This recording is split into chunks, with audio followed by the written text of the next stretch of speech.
내가 12살쯤 되었을 때 어느 날 퇴근한 엄마가 이야기 좀 하자며 나를 앉혔다. 정말 이상한 일이었다. 엄마는 이런 적이 한 번도 없었고 굉장히 갑작스러웠다.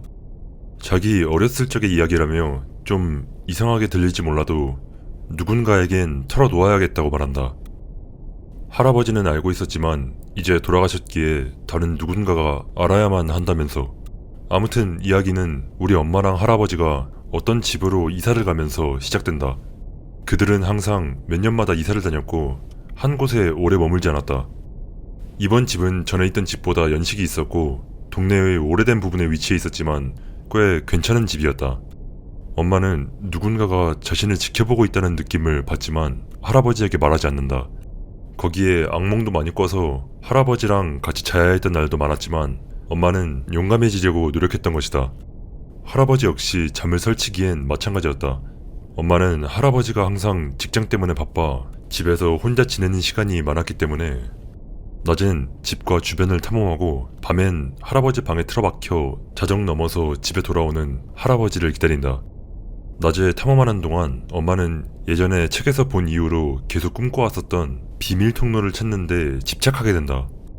거실 벽난로 뒤에서 헐거워진 패널을 발견했고 그것을 떼어내자 문이 드러난다. 문을 연다. 문은 바깥쪽으로 열렸다. 안으로 들어선다. 바로 이 부분부터가 엄마가 이 얘기를 나한테 하는 이유가 된다. 벽난로 뒤는 따뜻하고 꽤 어두웠으며 어둡게 그늘진 벽감이 몇 개 있었다. 엄마는 무릎을 꿇고 엎드려 그 벽감 중 하나를 들여다보고 있었는데 그곳엔 벽에 기대치 앉아있는 피 묻은 시체가 있었다. 엄마는 비명을 지르고 낮은 천장에 머리를 부딪히며 필사적으로 탈출을 시도하지만 들어왔던 문은 바깥쪽의 무언가에 의해 가로막혀 열리지 않았다. 문을 강하게 두드려보지만 꼼짝도 하지 않는다. 비명을 지르며 울고 숨을 마구 내몰아친다.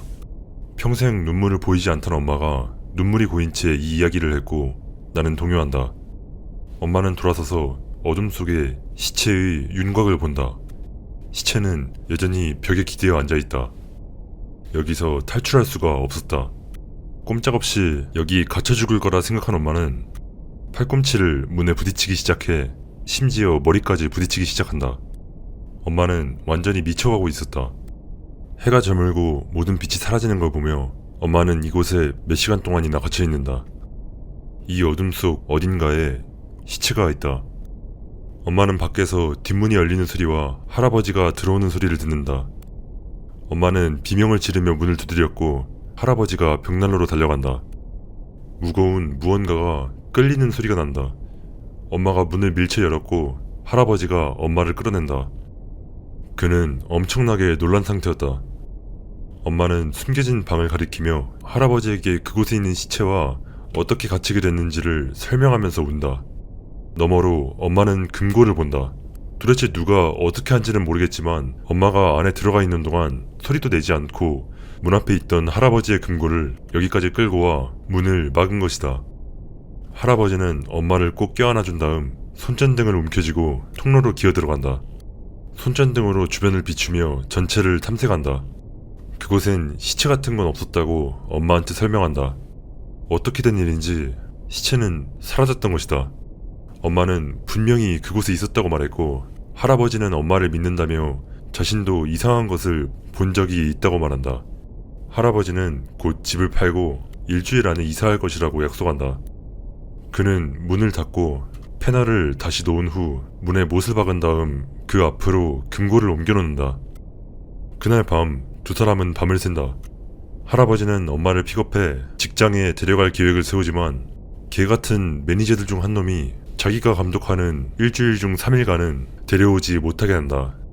학교가 끝난 후 내내 할아버지 방에 갇혀 숙제를 하느라 시간을 다 보낸 어느 날 갑자기 팡 하는 소리가 들리더니 뒤에서 무언가가 열리는 소리가 들린다. 할아버지 침대 옆 벽의 패널이 마치 문처럼 열리더니 삐걱거리며 벽에 부딪힌다. 엄마는 겁을 먹었지만 궁금했다. 손전등을 움켜쥐고 침대 위로 몸을 기울여 안을 들여다본다. 이 문간은 거의 할아버지만큼이나 높고 넓었지만 끝에 가파른 계단이 있는 짧고 좁은 복도로 이어진다. 탐험하기엔 너무 무서웠던 엄마가 패널에 손을 뻗어 닫으려고 하던 그때 방문을 두드리는 소리가 들린다.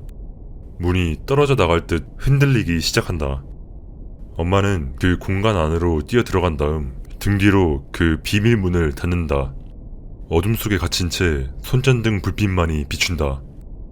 쪼개지는 소리가 들리더니 침실 문이 부서진다. 엄마는 통로 끝에서 천천히 계단 위로 뒷걸음질 친다. 이 통로는 2층 위의 수평 공동구로 엄마를 안내했고 엄마는 자신의 방이 있는 방향으로 향한다. 가면서 엄마는 들여다볼 수 있는 작은 통풍구와 개구부가 있는 것을 알아차린다. 마침내 자기 방 위에 도착했고 엄마는 자신의 침대가 훤히 보이는 걸 본다. 누군가 여기 위에 있었다면 엄마한테 보여지지 않고 쉽게 엄마를 지켜볼 수 있었을 것이다. 그 집은 화려한 나무 장식을 가지고 있었고 이 훔쳐볼 수 있는 구멍은 몰딩 어딘가에 숨겨져 있었다. 엄마는 그 사실에 대한 공포 그리고 할아버지 방에 있던 무언가에 대한 공포에 얼어붙는다. 엄마는 한동안 그곳에 머물렀다고 한다. 아마 1시간 정도였을 거라고 말한다. 뒷문이 열렸고 계단을 올라간 할아버지는 침실 문이 부서져 있는 걸 발견한다. 할아버지는 아연에 소리쳐 엄마를 부른다. 엄마는 대답했지만 잘 들리지 않았고 왔던 길을 되돌아간다. 숨겨진 문을 열고 나오자 충격을 받은 할아버지가 보인다. 그에게 무슨 일이 있었는지 설명한다. 할아버지는 그 통로를 조사하더니 심히 불안해한다. 직장에선 밤 근무를 빼지 못하게 했기 때문에 그날 밤 할아버지는 직장을 그만둔다. 집이 팔릴 때까지 머물 곳은 없었고 당시 그곳은 몹시 추웠으며 눈발이 흩날리고 있었다. 그들은 경찰에 전화해 침입 사실을 신고했지만 경찰은 지금 당장은 다른 일로 바빠서 못 가고 가능한 한 빨리 경찰을 보내겠다고 약속한다. 할아버지는 절박한 나머지 이웃집에서 밤을 보내기로 결심한다. 두 사람은 따뜻한 옷을 입고 하룻밤을 지낼 가방을 챙긴다. 이때쯤에는 30에서 60cm 정도의 눈이 쌓여 있었고 그들은 이웃집으로 걸어간다. 할아버지가 문을 두드리지만 아무도 대답하지 않았고 초인종을 눌러도 반응이 없었다.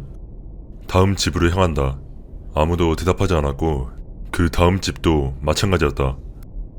이번엔 길을 건너가 5집 더 시도해봤지만 대답은 없었다. 둘 다 패닉 상태에 빠졌고 추위에 얼어붙기 시작한다. 그들은 할아버지의 차에서 밤을 보내기 위해 돌아갔지만 가까이 가보니 차의 모든 창문이 깨져 있었다. 겁에 질린 채 추위에 벌벌 떨며 그들은 집 안으로 돌아간다. 할아버지 방의 문은 부서졌기에 엄마 방에서 밤을 보낸다. 옷장을 문 앞으로 옮기고 할아버지는 훔쳐볼 수 있는 구멍들을 찾아 솜을 가득 채운다. 둘 다 당연하게도 절대 자지 않는다. 그들은 해가 뜨기를 기다리며 책을 읽다가 밤늦게 아래층에서 무언가가 바닥을 긁는 소리를 듣는다. 금고였다. 금고가 바닥에 끌리고 있었다. 두 사람은 서로를 바라봤고 할아버지는 엄마를 꼭 껴안는다. 두 사람 모두 눈물을 글썽였고 할아버지는 달려가 테이블 옆에 놓아두었던 칼을 짚는다. 그리고 그들은 무언가가 계단을 올라 천천히 엄마의 방으로 향하는 삐걱거리는 소리를 듣는다. 엄마는 떨면서 조용히 훌쩍거리고 할아버지는 엄마를 꼭 껴안는다. 그것이 큰 소리로 울부짖으며 문을 강하게 두드리기 시작한다. 할아버지는 엄마를 잡고 창문으로 달려가 창문을 열고 아래를 내려다본다. 그렇게 높진 않다. 아래에는 약 60에서 90cm의 눈이 쌓여 있었다. 두 사람은 그것이 문에 부딪히면서 문이 흔들리는 것을 바라본다. 할아버지는 엄마를 꽉 껴안고 눈더미 속으로 뛰어들었고 강하게 착지한다. 고통에 욕을 내뱉으며 문이 부서져 열리는 소리가 들려오는 위를 바라본다. 한 형체가 모습을 드러냈고 창문 앞에 선다. 그것은 엄마가 전에 보았던 그 시체였다. 하지만 이젠 그 안에 새로운 생명이 깃들어 있었다. 피가 뚝뚝 떨어지고 눈은 없어진 듯 검은 눈구멍만 보인다. 머리를 한쪽으로 기울여 할아버지와 엄마를 내려다본다. 할아버지는 엄마를 업고 눈 속을 최대한 빨리 달려간다. 눈이 비교적 얕게 쌓인 도로를 통해 눈을 뚫고 다음 블록, 그리고 다음 블록을 계속해서 이동한다. 마침내 시내에 도착한 할아버지는 세븐일레븐을 발견한다. 매니저에게 부탁하여 가게 안에서 밤을 보내게 된다. 둘은 뒷 사무실 바닥에서 잠이 든다. 아침에 할아버지는 그 저주받은 집에서는 아무도 살아선 안 된다고 결정한다. 집으로 돌아가 불을 질러버린다. 벽돌로 만들어진 기초, 벽난로, 그리고 벽난로 뒤에 비밀방을 제외한 모든 부분이 완전히 타버린다. 할아버지는 그것을 사고처럼 보이게 만들었고 보험 조사관들은 그 이야기를 받아들인다. 경찰은 전날 밤 경찰에 전화했던 사실과 차 창문이 다 깨져 있다는 사실 때문에 약간 의심을 했지만 더 조사하는 건 시간 낭비일 뿐이라고 결정한다. 할아버지는 보험 사기를 시도할 인물도 아닐 뿐더러 모범적인 시민이었다. 그 후 두 사람은 다른 가족과 함께 살기 위해 이사를 간다. 할아버지는 얼마 전에 돌아가셨다. 일주일 후 나를 그 집터로 데려간다. 누군가 그 벽돌로 된 기초 위로 집을 다시 지어놓았었다. 엄마는 울음을 터뜨렸고 우리는 차를 몰고 그곳에서 떠난다. 다시는 그 일에 대해서 이야기하지 않는다. 이걸 다 쓰고 말하는 건데 12살의 어린 나는 초자연적인 것 전반, 심지어 이 이야기의 진실성에 대해서도 매우 회의적이었다는 것을 덧붙이고 싶어. 엄마는 아주 잘 이야기해줬지만 나는 엄마가 놀리려고 그러는 줄 알고 의심했었어. 엄마가 나한테 그런 짓을 한 적은 없었지만 오늘날까지도 이 이야기는 지나치게 영화 같다고 생각해. 하지만 엄마는 진짜 있었던 일이었다며 나에게 맹세했고 실제로 이 일에 대해 굉장히 불안해하는 것처럼 보였어.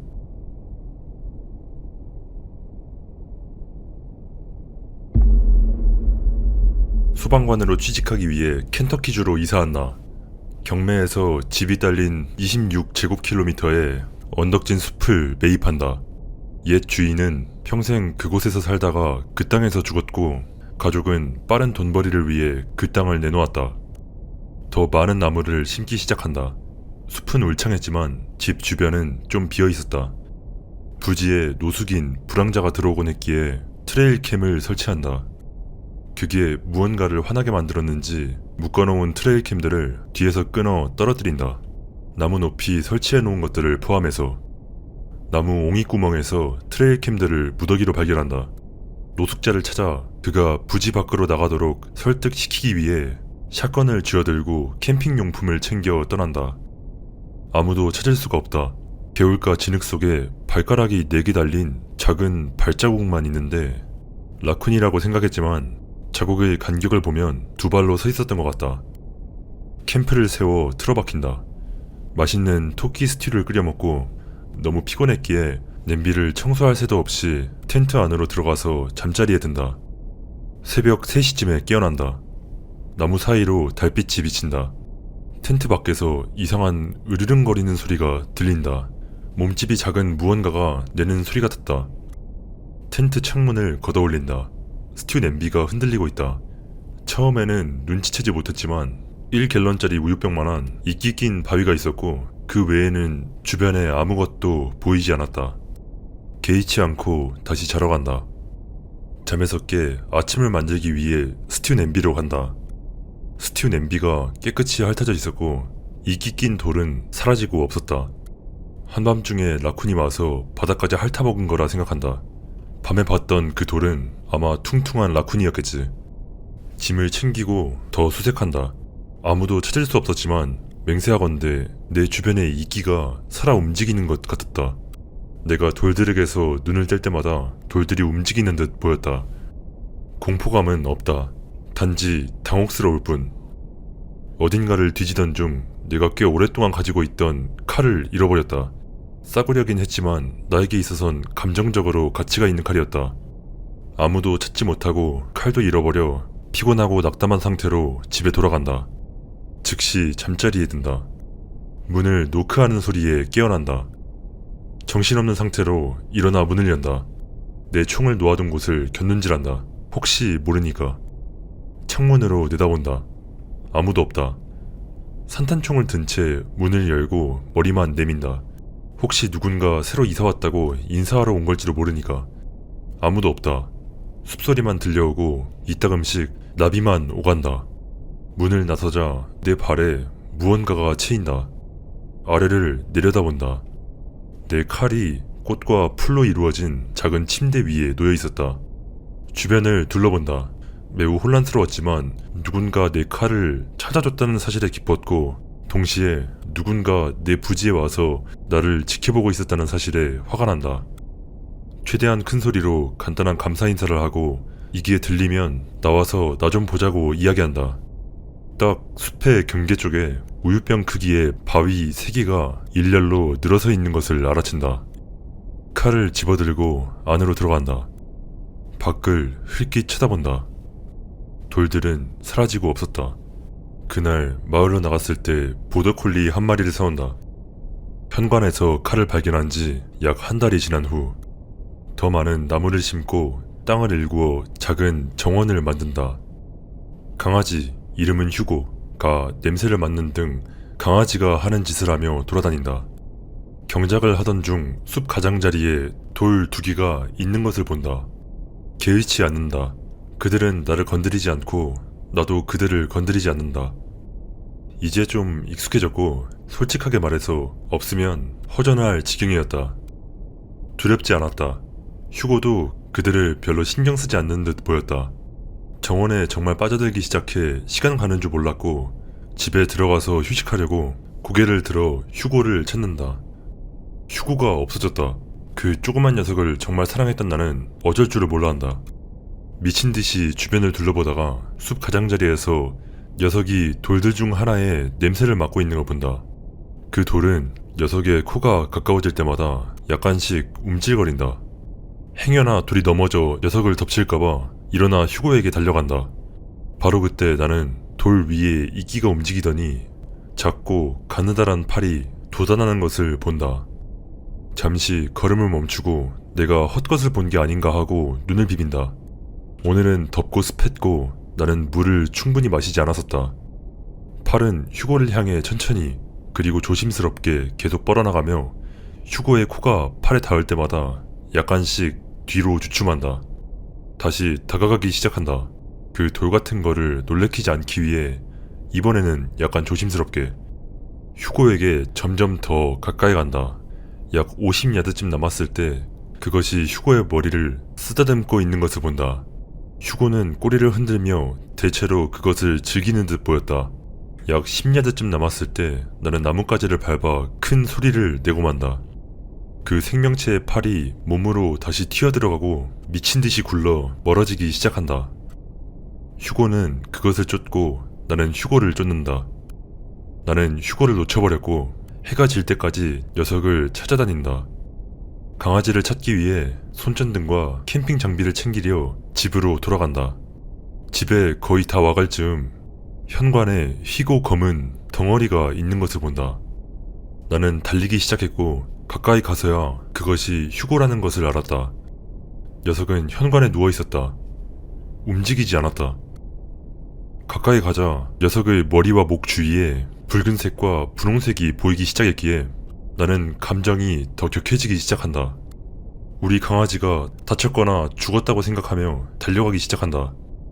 3m 앞, 막 현관으로 뛰어 올라가려고 할 때 휴고의 머리가 갑자기 들리더니 나를 쳐다본다. 녀석이 일어나 침 묻은 입으로 나를 맞이한다. 나를 보고 기뻐하는 게 분명해 보인다. 녀석은 머리와 목에 빨간색과 분홍색 꽃으로 장식된 작은 왕관을 쓰고 있었으며 밧줄이 목걸이와 문고리에 묶여 있었다.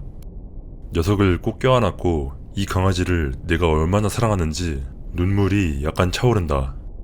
일어나서 누군지 몰라도 녀석을 집으로 데려와줘서 고맙다고 소리 지른다. 집에 들어가 잔다. 1년쯤 지난 후 집 주변에 돌들이 계속 보였고 그것들이 조금씩 더 가까워지고 있었다. 그중 하나가 이제 내 정원에서 살고 있다는 걸 알아차린다.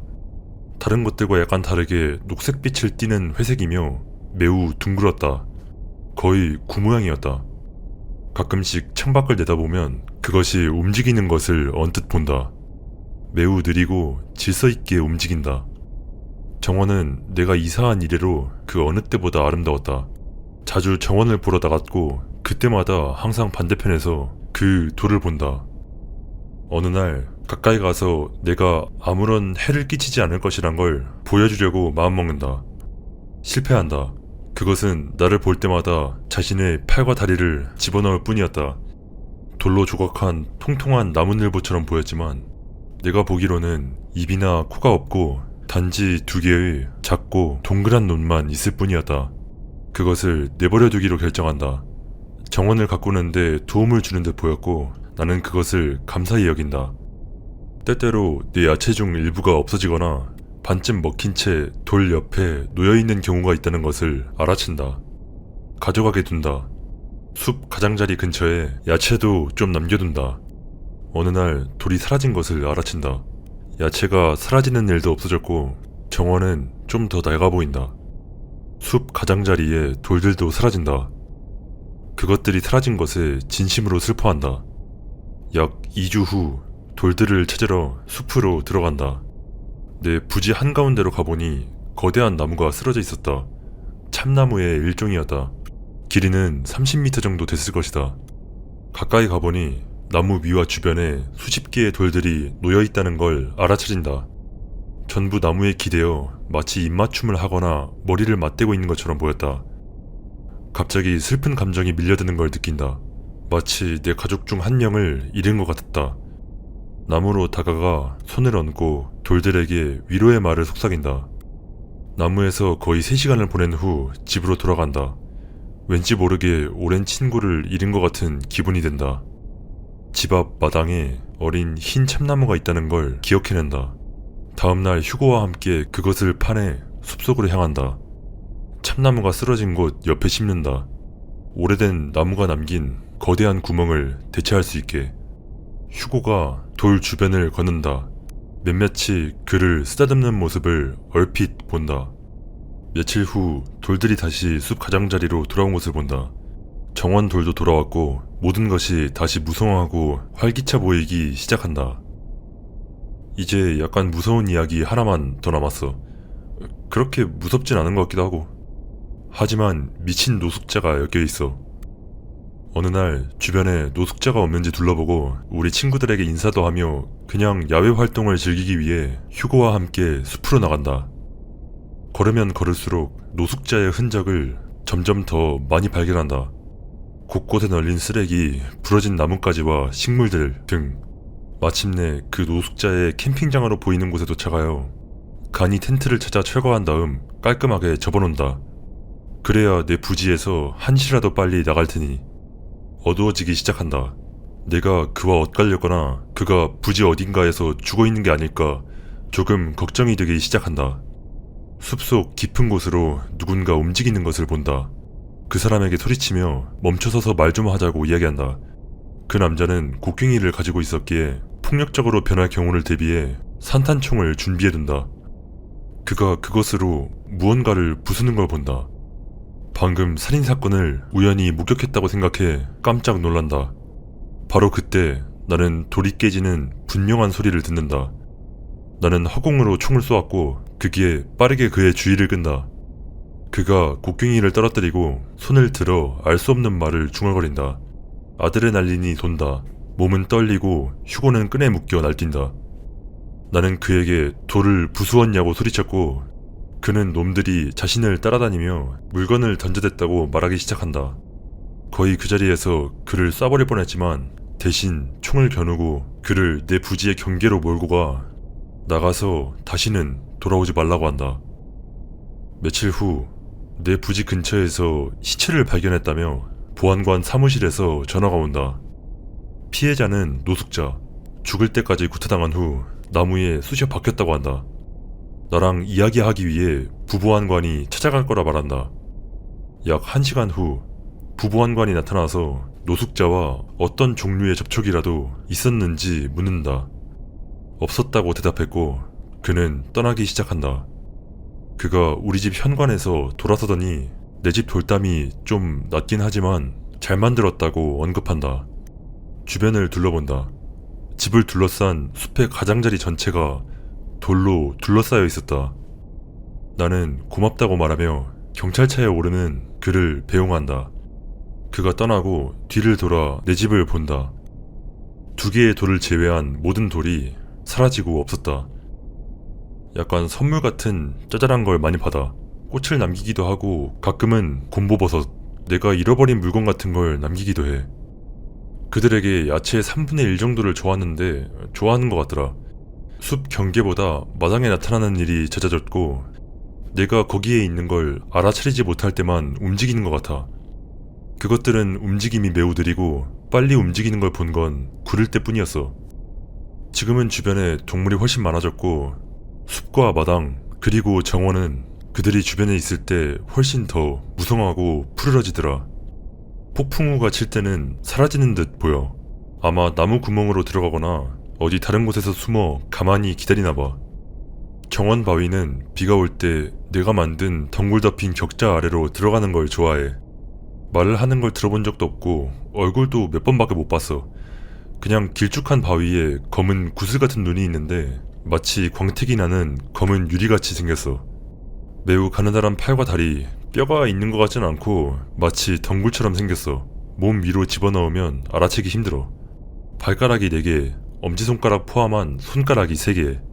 몸은 총알 같은 모양이고 1갤런짜리 우유병 크기 정도야. 하지만 정원 바위는 더 둥글어. 머리는 몸 위가 아니라 몸 앞쪽에 있고 몸과 어우러져 있다고 해야 하나? 눈은 넓게 벌어져 있고 서로 거의 평행하며 작은 구슬 크기 정도야. 녀석들은 이끼로 덮여 있고 녹색에서 젓갈색까지 다양해. 아마 나이를 나타내지 않을까 싶은데 잘 모르겠네. 녀석들이 일어나서 걸을 때는 약간 구부정하게 걸어. 그리고 팔을 쭉 빼고 걷는 대신에 마치 자기 아래로 뭔가를 들고 가는 듯이 뒤뚱거리며 걷더라. 집에는 몇 가지 개인 문서, 대부분 건강검진 관련 그런 거랑 몇 가지 물건이 남아있었어. 그 밖에는 그 남자가 네덜란드에서 왔고 50년대에 여기 왔을 때 집을 지었다는 것만 알아.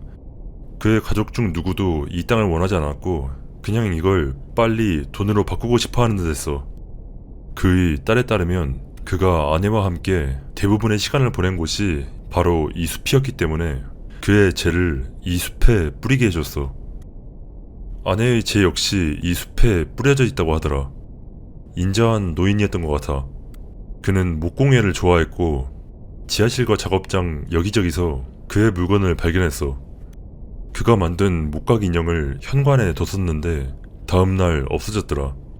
하지만 그들이 가져갔는지 아니면 지나가는 다른 동물이나 노숙자가 가져갔는지는 잘 모르겠어.